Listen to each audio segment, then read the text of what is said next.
Hey everyone, and welcome back to another episode of Minecraft. As you guys remember in the last episode, we were talking about the visionary articles, the biggest ones of 2022. This is going to be the continuation of that. I remember last time we talked about a mistranslation from the Bible, which started the whole homophobia tirade. We didn't talk about, but it's in the previous video, about the egg sighting history of Easter, the bombing over at the Georgian Guidestones, about a seller who didn't, about Walgreens worker who didn't want to sell condoms, and about a Satanistic high school mural, which wasn't very satanic. So we're going to have the last 5 articles in this video, and then we're going to pick up on actually doing the articles on the Anchor site at least twice a month, as often as I get them in and I can start reading them out. So just so you guys know, and down below in the in the description, you will be able to find not only the previous episodes, the tags are down there. You will also be able to find where you can yourself become a minister of the ULC, Universal Life Church, get the products that they have. Also be able, and I also have the visionary tagline in there, so you can go and look at all the articles I have for yourself. Also down below is my new Anchor podcast. My Anchor podcast with Spotify. So if you guys want, you can also tune in there, and if you like hearing about the stuff that's going on in the world like this, you guys can easily go in and hear it out. So, with that, let's get into the last 5 articles. So, here's one with a very fucked up image. A very spooky history lesson. Ever wonder why we dress up in costumes on Halloween, and why old-timey Halloween costumes are so creepy? You got the answers. Open if you dare. Okay, I'm opening it. I know this one's from October, so yeah, October 19th. And there's a picture of costumes from way back when, which are fucking creepy. They all look like really fucked up scarecrows. It's one of autumn's most iconic traditions. As soon as the month of October arrives, everyone wants to know what you're dressing up as for Halloween. Whether you're dressing up as a classic costume or going as a character from the current year's pop culture, many of us will be donning a disguise on October 31st. But where did the strange traditions come from? Why do we get one night a year to pretend to be someone else, and how did it become so ubiquitous? The truth is a lot stranger and spookier than you might imagine. The Samhain to Halloween. Samhain, Samhain. Samhain? Yeah. The roots of Halloween costumes can be traced all the way back to the Celtic festival of Samhain. Samhain dates back to pre-Christian Europe, where the ancient Celts and pagans of England and Ireland celebrated the end of the harvest season and the start of winter with massive feasts and bonfires. It's also during this time, ancient tradition says, that the doors between the spirit world and our world, our own, creak ever so slightly open. That meant that all manner of ghosts and ghouls could visit Earth, but nobody could be sure of their intentions. With both the spirit gods and the dead visiting our world, many ancient pagans dressed up in disguises, often animal skins, to offer treats to the dead, or protect themselves from them. But this pagan tradition would soon be co-opted by the Christian Church, hoping to reframe pagan traditions as its own. The Church turned Samhain into All Hallows Eve, eventually shortening to Halloween, but kept many of the same traditions, including costuming. With pagans and Christian traditions married, Western Europe enjoyed Halloween revelries like costumes, tricks, and treats for centuries. Early American settlers, however, weren't so excited about Halloween.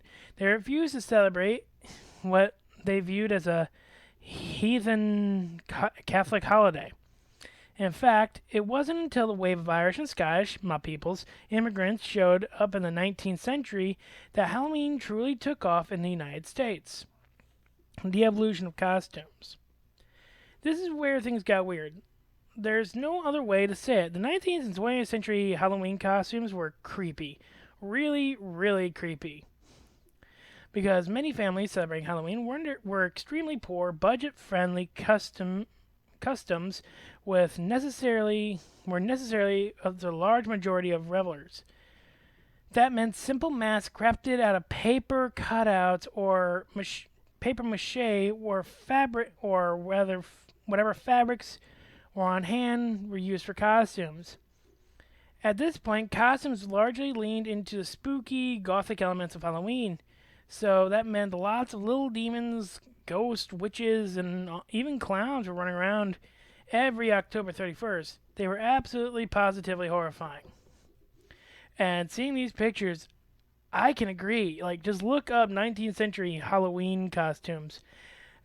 Oh, yeah. There's a here that says Wiki Victorian.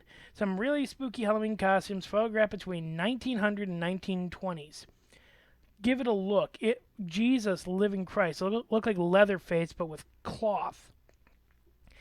It probably didn't help that all the photos were taken in black and white. Very true.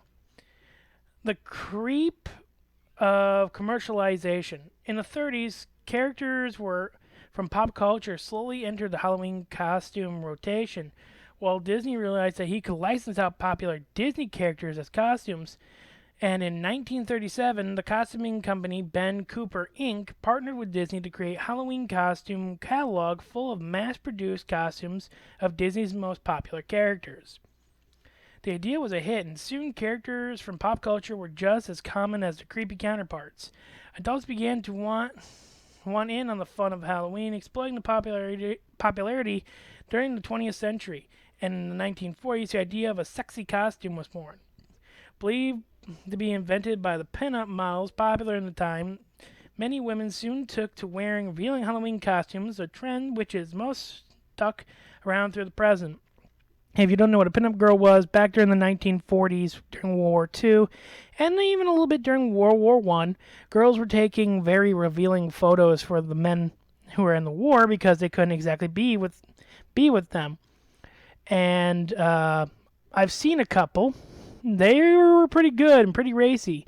Even my grandfather, who was in the Navy, he had a pinup girl on his arm, and my grandmother would not marry him until he had them tattoo a top on her.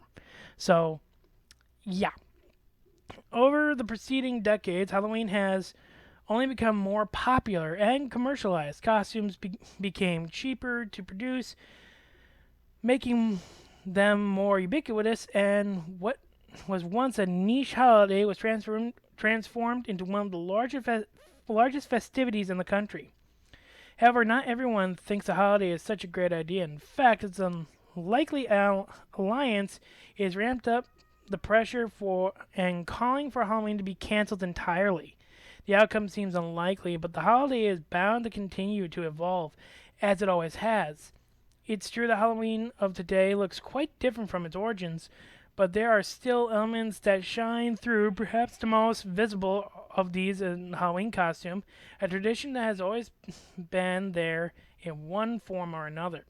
It's no trick, the costumes may change and the times, but the tradition stays the same, which is very true, because if you think about it, like we talked about Easter a little bit, Easter was a pagan holiday.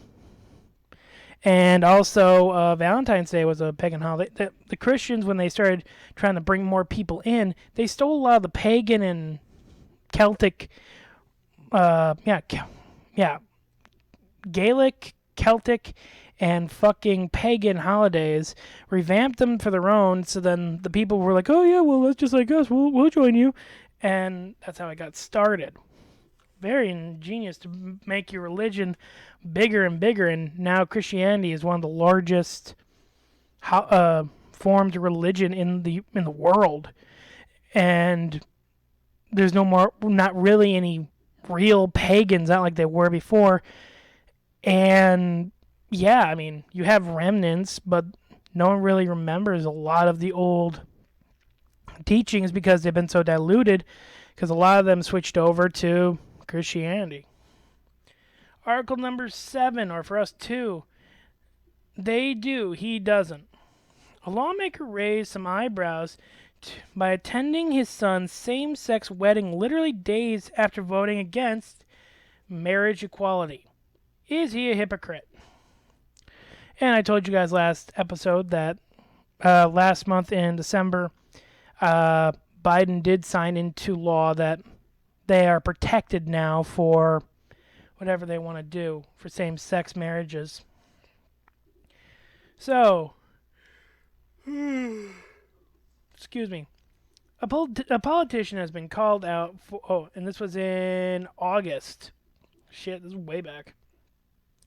A politician has been called out for hypocrisy after attending his gay son's wedding just 3 days after voting against the Respect for Marriage Act, which would codify same sex marriages into law. The Congress, Representative Glenn Thompson of Pennsylvania, was thrilled to attend his son's wedding and welcome his new son-in-law to the family. His press secretary stated, many found his attendance to the wedding and his apparent excitement a bit curious considering his vote on the House floor against codifying same-sex marriage into law days before. Is there anything but blatant hypocrisy? Sorry. A very quick turnaround. The Respect of Marriage Act passed the House of Representatives and is currently facing an uncertain future in the Senate, which was already signed. This is the one that I was talking about. The Respect for Marriage Act was signed by Biden last month. In the Senate, the bill would make states respect marriages performed in other states and in the case of the Supreme Court reverses its own ruling legalizing gay marriage nationwide. In essence, if a gay couple was married in a state where a same-sex marriage is recognized, then moved to one where it isn't, the bill would ensure the marriage was respected.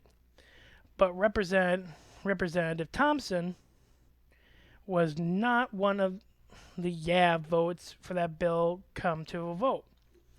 That decision did not stop him from attending his own gay son's wedding just days later. However, after news outlets reported on the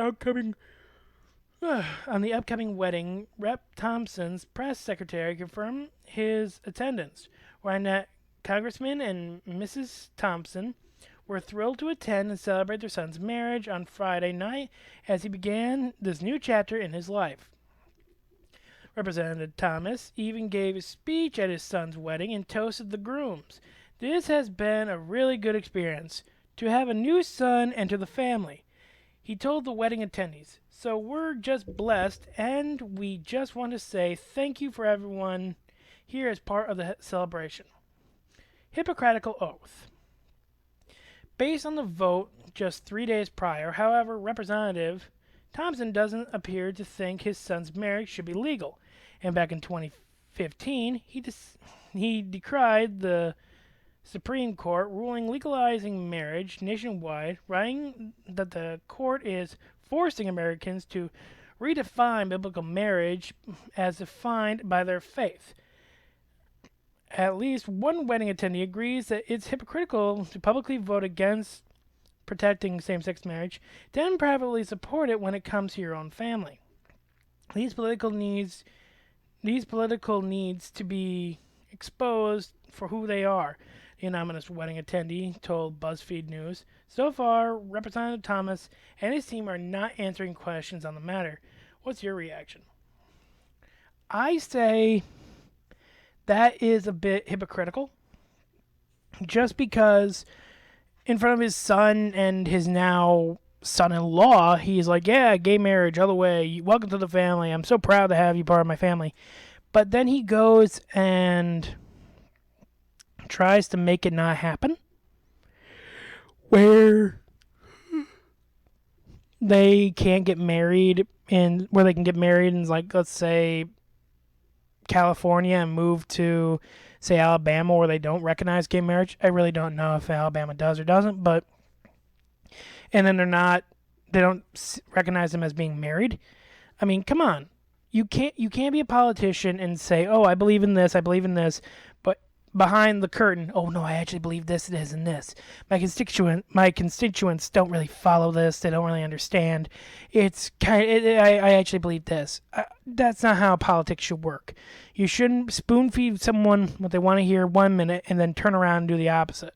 That's how you actually make enemies, and very powerful ones at his level as well.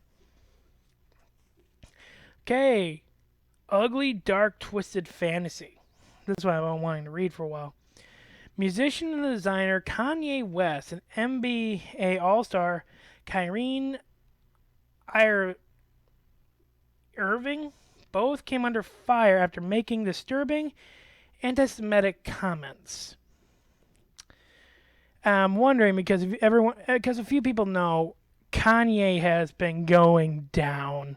I think he lost several million recently. He lost his wife. It's just one of those things where it's like, okay, he's going down. Let's see if he can pull up, and he just keeps thrusting the bar down. So let's see what this is going on. This is coming from November, so this isn't too long ago.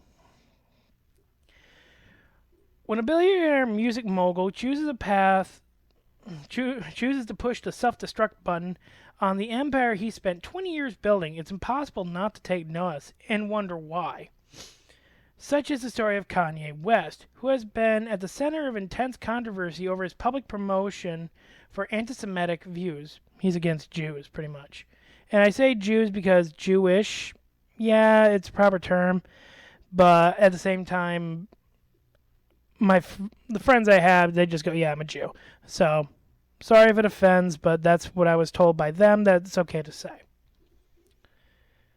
In the matter of several weeks, Kanye, who legally changed his name to Ye, Y-E in 2021, so Kanye, he changed his name to Ye in 2021, has torpedoed his net worth to the tune of an estimated $1.5 billion after many business partners canceled his lucrative business in protest. Fashion brand Bangalini, B-L-E-N, Balenciaga, and shoemaker Adidas backed out of their agreements with him. An upcoming documentary was shelved, and several high-profile athletes left his agency, Dona Sports. This downward spiral has prompted Kanye's friends, fellow celebrities, and even his ex-wife Kim Kardashian to issue public pleas calling for him to apologize and rethink his views. But so far, he hasn't budged. Neither is Kanye alone in the controversy. Other celebrities like NBA star Kyrie Irving have been under intense criticism for their involvement as well. So what's going on? What are the roots of these beliefs, and why are people like Kanye and Kyrie willing to risk their careers and reputations by exposing them or imposing them? This guide will attempt to get to the bottom of these questions and shed some light on the troubling controversy ripping across the sports and entertainment world. Kanye's reputation heads south. Kanye West is no stranger to controversy and has made a bit of a habit of speaking his mind on touchy subjects.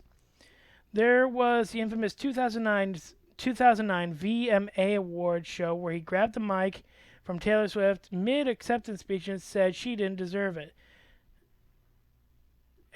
More recently, Kanye caught some serious flack for an interview in which he said slavery was a choice. But if those previous incidents were dust devils, the current one is the F5 tornado. It began with a tweet on October 8th where Kanye said he was going DEFCON 3 on Jewish people. And here is his tweet. It's a bit racy, so I warn you ahead of time. I'm a bit sleepy tonight, But when I wake up, I'm going DEFCON 3 on Jewish people. The funny thing is, I actually can't be anti Semitic because black people are actually Jew. Also, you guys have toyed with me and tried to blackball anyone whoever opposed your agenda.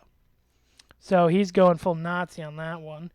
The Nazis believed that during World War II that the Jewish community, the Semitics, how they were anti-Semite or Semites. I don't know how you would actually pronounce that because for them it's an anti-Semite. They didn't like Jews, and the Nazis. So would they be Semites?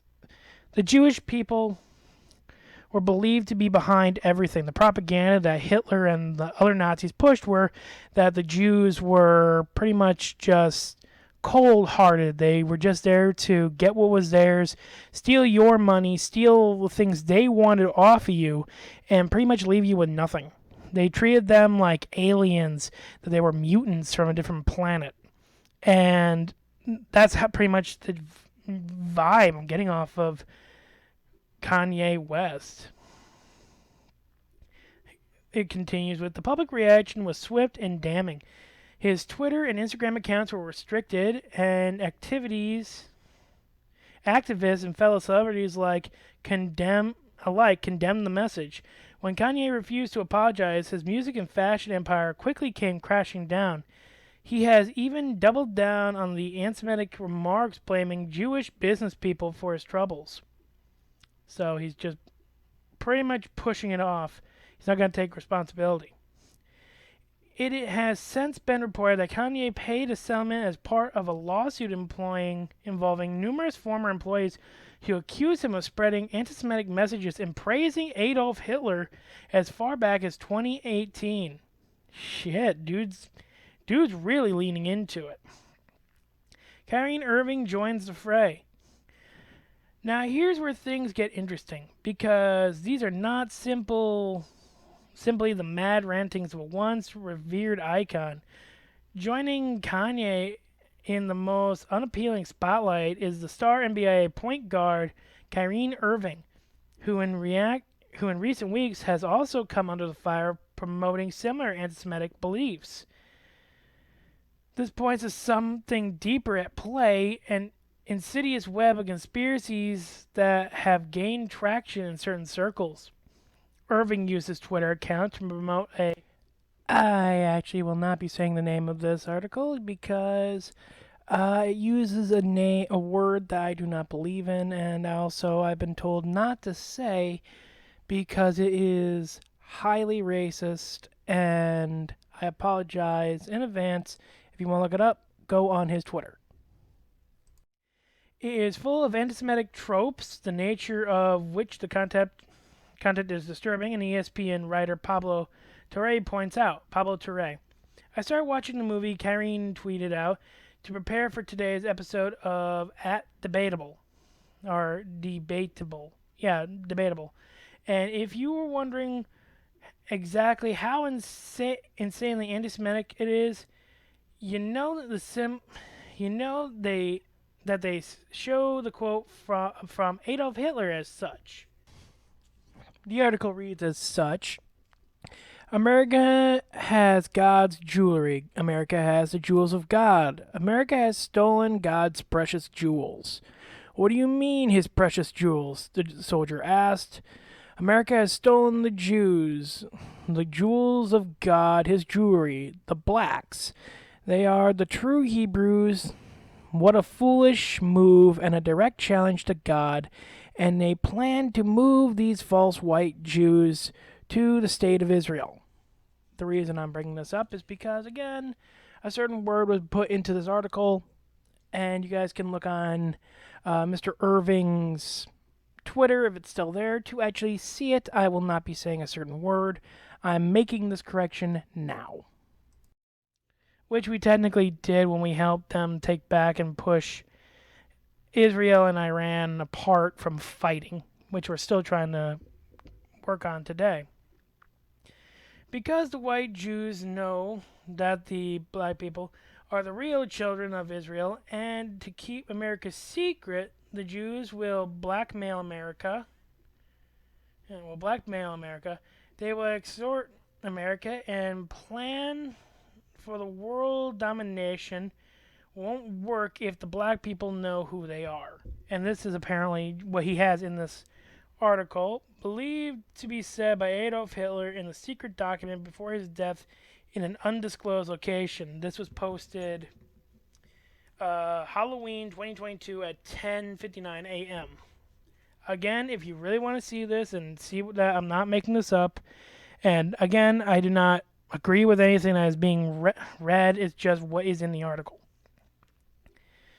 Like Kanye, when confronted about the damning nature of his actions, Irving has also refused to apologize, drawing widespread condemnation from the sports media world, including former NBA greats Reggie Miller, Shaquille O'Neal, and Charles Barkley. Irving responded with a tweet saying that he meant no disrespect to anyone's religious beliefs and said the anti-Semitic label is not justified.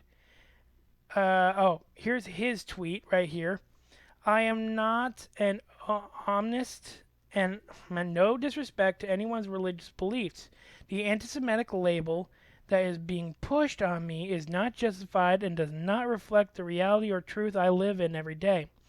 I embrace and want to learn from all walks of life and religion. And this was posted October 29th. Yeah, October 29th. So this was 2 days before the guy actually posted about the video about him that he was pushing.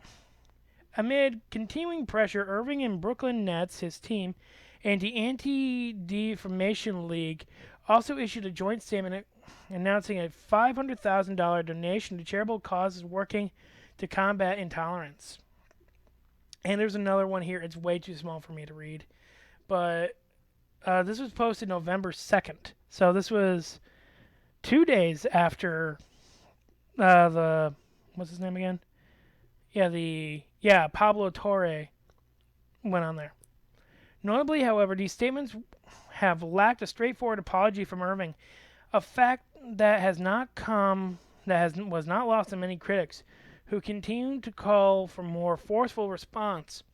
It remains to be seen what, if any, discipline the NBA might hand out, and I don't know really if anything has happened.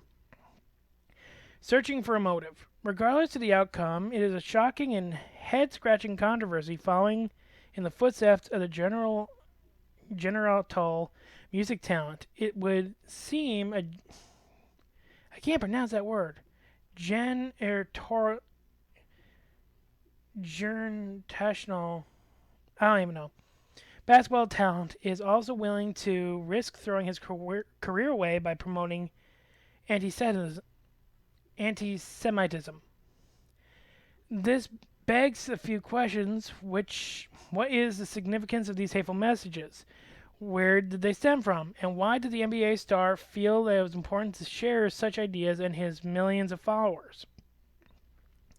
Understanding Irving's role in the controversy and the origins of the specific message he and Kanye West are choosing to promote requires tuning the microphone on a group known as the Black Israelites. Indeed, many of the talking points that are repeating can be traced back to that group. Okay, who are the Black Israelites? Also known as the Hebrew Israelites and the Black Hebrews, among other variations, the Black Israelites are part of a relatively obscure and fractured religious movement.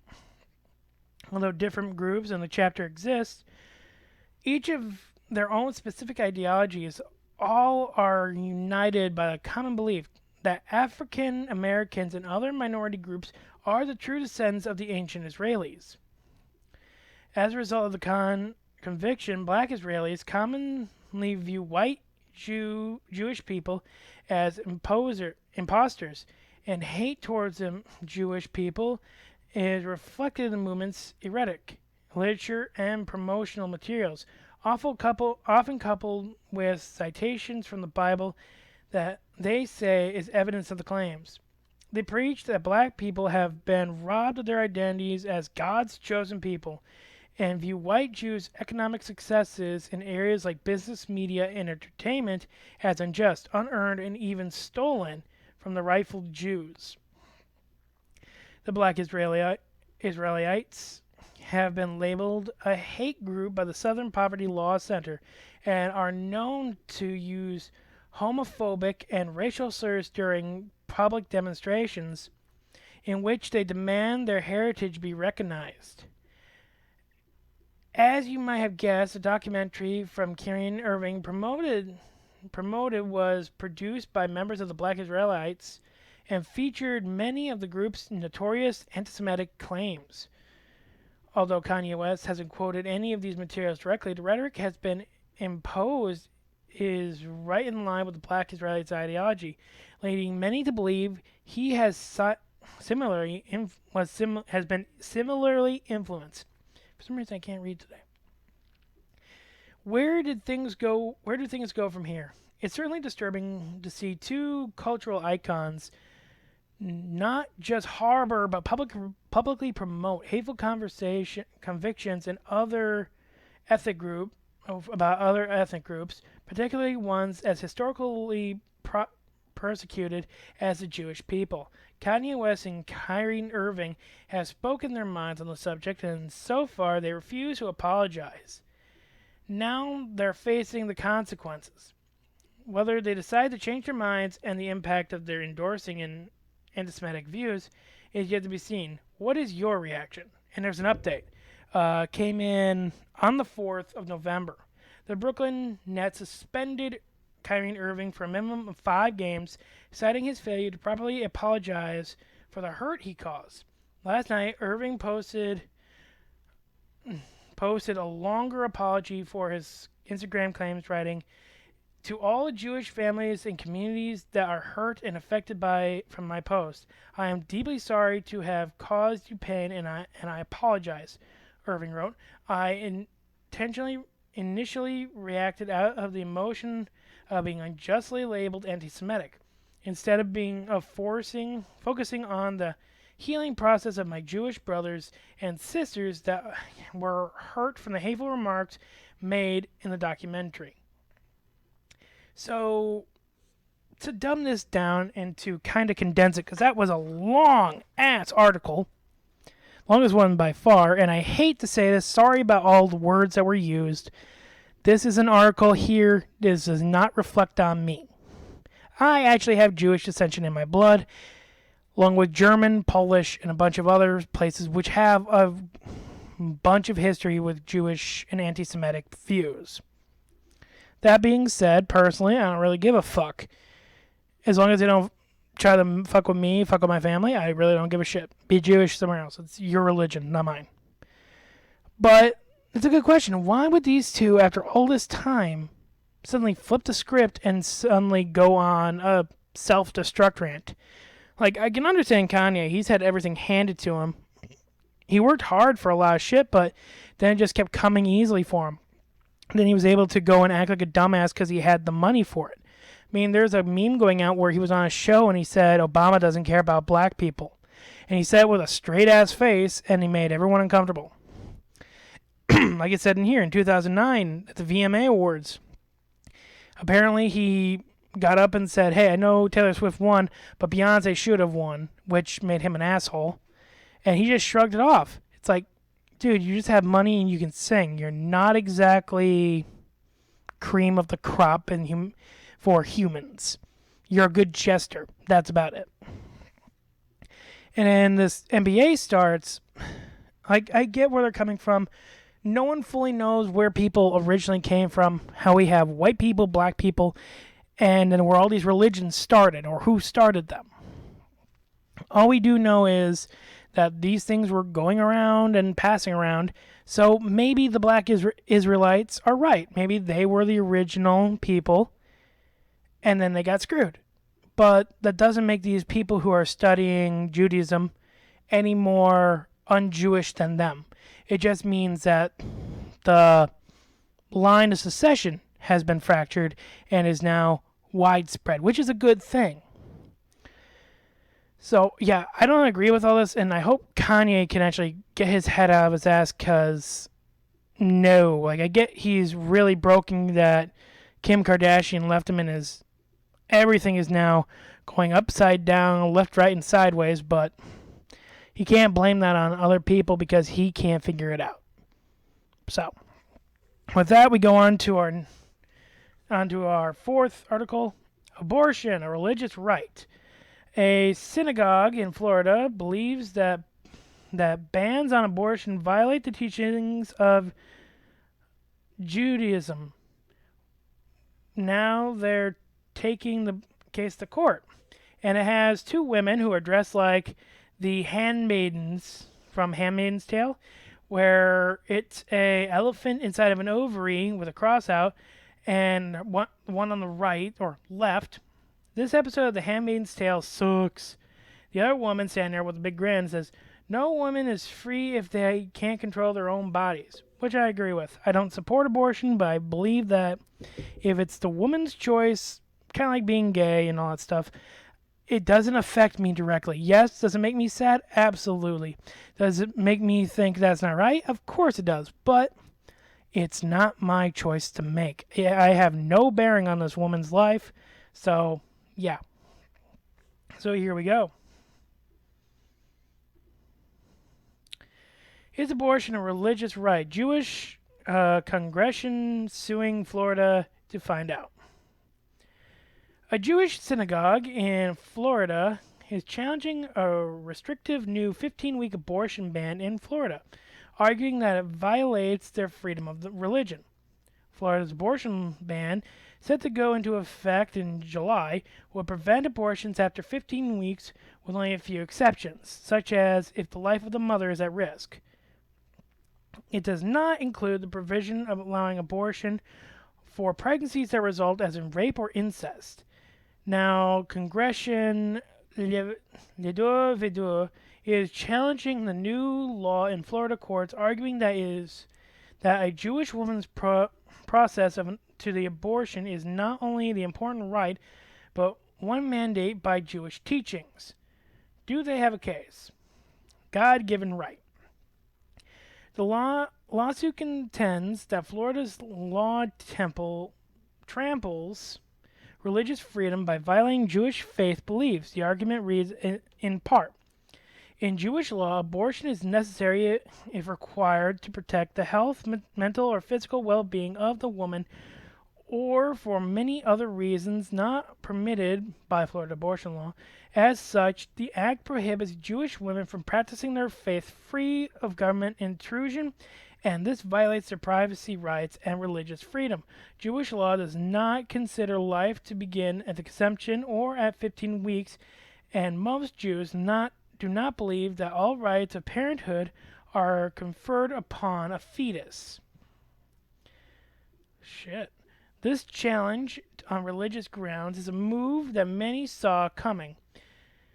When the initial draft that would reverse Roe v. Wade was leaked out last month, experts point out that some Jews interpret passages of the Torah to mean mandating abortion if the mental or physical health of the woman is at risk.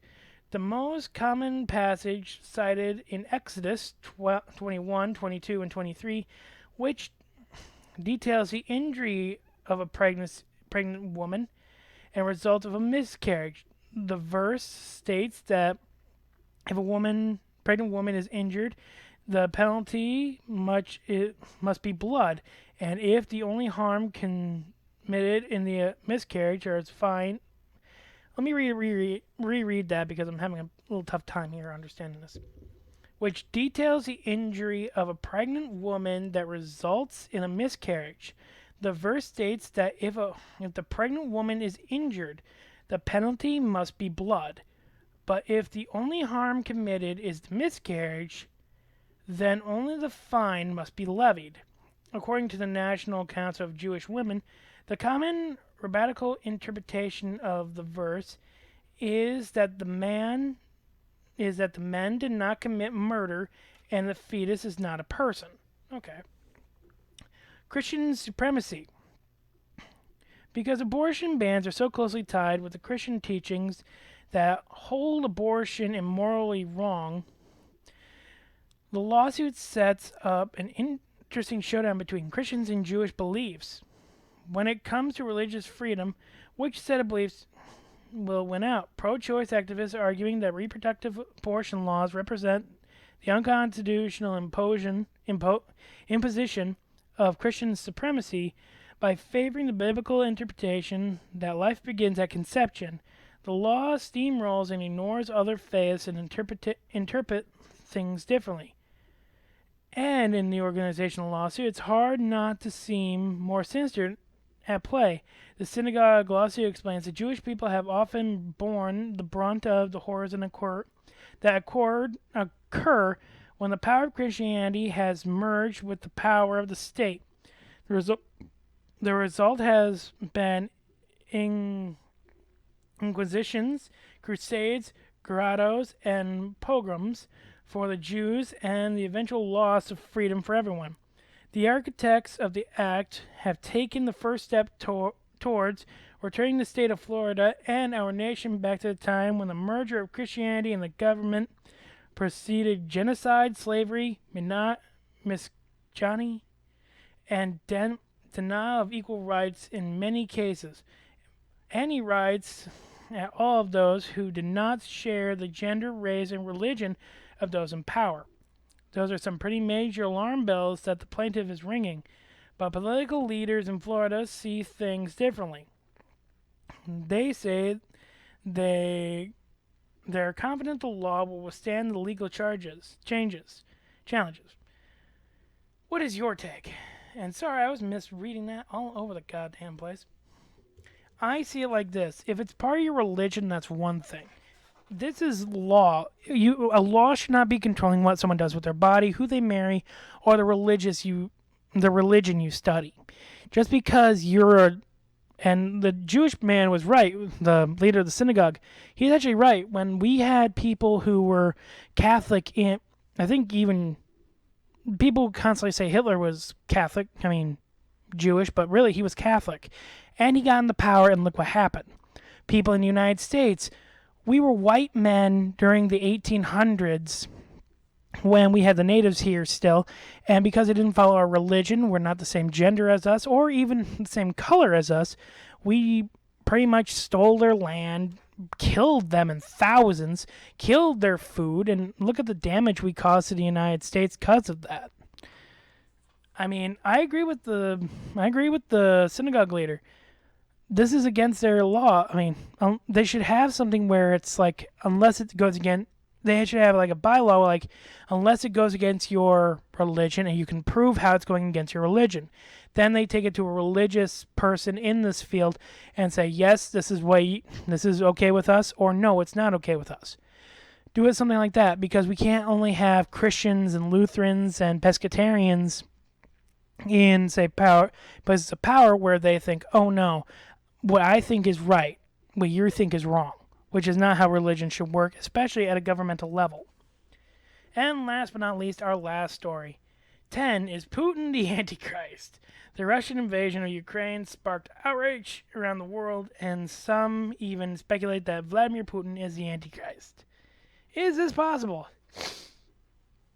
See, I knew we were going to get back on track. Fuck, this is back in March.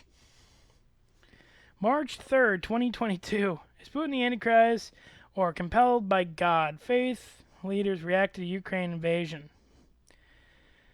In the days following the invasion of Ukraine by Russia, faith leaders around the world have been reacting to these harrowing events, while many flatly condemn the invasion and pretty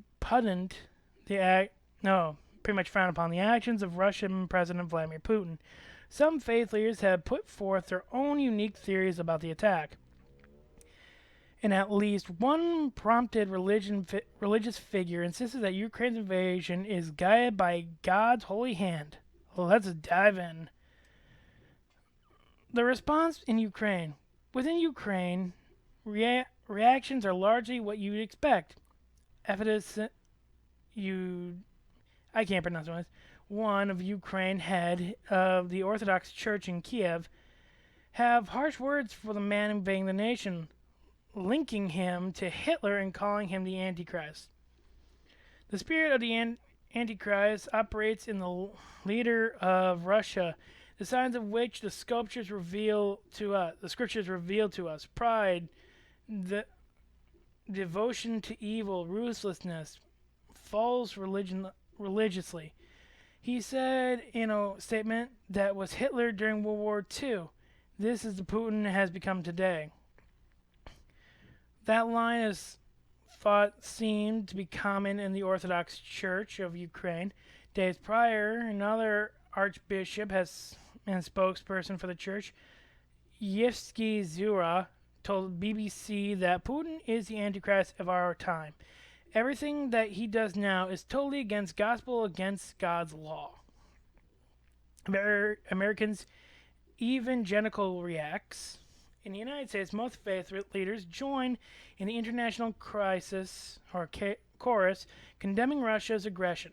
However, the comments of two prominent evangelicals raised some eyebrows and drew some harsh criticism. I'm not saying that, began a social media appeal to the Franklin Graham CEO of Samarian Purse and the sons of legendary evangelical Billy Graham. We need to pray that God will work in his heart so that war and the loss of thousands of lives could be avoided at all costs. I am not reading Franklin Graham's Facebook, it's on here. I'm not reading what this dumbass said because I am not praying for Putin.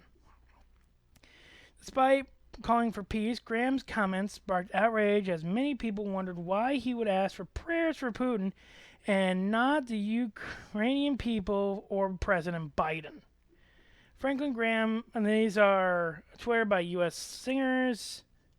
Franklin Graham praying for Putin and not for Biden tells you that all you need to know about Franklin Graham. Below it's, I pray for President, and might sound strange.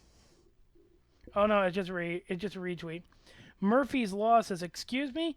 We're not buying what you're selling, Frankie. We're praying for the Ukrainian people, not Putin. And yes, it's a real strange request, just not a surprising one. But in a former 700 Club's host, Pat Robertson, who drew the most ire and confusion over the controversial comments. Compelled by God was how the 91-year-old Robertson described Putin's Ukrainian invasion. He believes the ultimate fulfillment of biblical prophecy.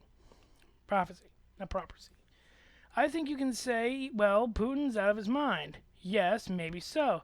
But in the same time, he's being compelled by God. He went into the Ukraine, but that wasn't his goal. His goal was to move against Israel ultimately. He can't say that. We don't know what he actually fucking wanted to do. Because all we know is that he's pulling back and now the Russian people want to kick his ass. Robertson's alteration appeared to be that the Ukrainian invasion is actually part of a larger biblical prophecy in which nations of the world band together for the Armageddon battle in the land of Israel. His theory was, unsurprisingly, met with outrage by supporters of Ukrainian sovereignty. HuffPost editor Ed Maza called it the worst possible take on Ukraine imaginable. For what it's worth, it isn't the first time Pat Robertson has warned for the end times. He previously predicted the apocalypse would happen in 1982, 2007, and 2020. As far as we know, the world failed to end on in any of those years, although 2022 wasn't a bad guess. True. What do you make of the prominent faith leaders' comments? Is Putin the Antichrist, guided by God to bring the end times, or merely a tyrant? Merely a dumbass tyrant. Because Putin is not looking for anything. Russia has been trying to get the Ukraine back since after the Cold War, when it separated and became its own country. They still see the country as the rebels who segregated a part of the nation. So what they're going to try and do is try and get it back. when they first attacked, they were taking mile by mile just to say, yes, this is Russia's, yes, this is Russia's, yes, this is Russia's. And now we pushed that, now Ukraine, we hardly did anything besides give them the weapons. Wouldn't have been hard to drop a couple platoons out there and show Russia why you don't mess with one of our allies. That would have been smart. But the thing is, with that, we also see that all these religious people say, oh, they're the Antichrist, oh, this is the Antichrist, oh, this is the Antichrist. Before my time, when Saddam Hussein was out, he was the Antichrist of that time. Then you also had Mussolini. No, not Mussolini. Hitler was considered the Antichrist of the 40s. Then we had Saddam Hussein. Then we also had fucking Saddam Hussein. You had the leader of Cuba, a lot of people thought was the Antichrist. Forget his name now, he's dead. Fidel Castro, that's it. They believed he was, like, they believe so many people are the Antichrist, but no one can ever agree on it. But Putin is putting up a good fight for having that title, just because he wants to do so much stupid shit. He's ex-KGB, so he works and knows how to work in secret ways. So it's kind of fucked up. So, and with that, sorry for the rant, but with that, I'm happy to say that was the total of 2022's most controversial, most viewed, and most talked about and commented on articles of 2022. Next month on the Anchor channel, or we'll even have it on this one, we'll have more going on. Not a lot will be coming to YouTube where this is going, because this is actually going to be uploaded to Anchor along with the other one and posted. So yeah, so I hope to see you guys back on the channel later, or even on Anchor, to leave a comment. Leave comments down below on what you thought. Again, I have put a advisory warning on this, because this is not how I feel. This is not how I see about the whole Kanye West thing. And I am sorry again about saying I don't believe in this word. True, it is what we say, what we used to say about black people, but personally I go with black or African American, because that's how I was raised and that's from the era I was in. So, again, if anyone is upset or anything, I apologize in advance if you watch this and you get offended. So, I am sorry. So, yeah. So, thank you guys for watching. If you liked it, leave a like down below, subscribe today, and please remember, have fun playing in the dark. I'll see you guys in the next one. Night. AudioMicro.com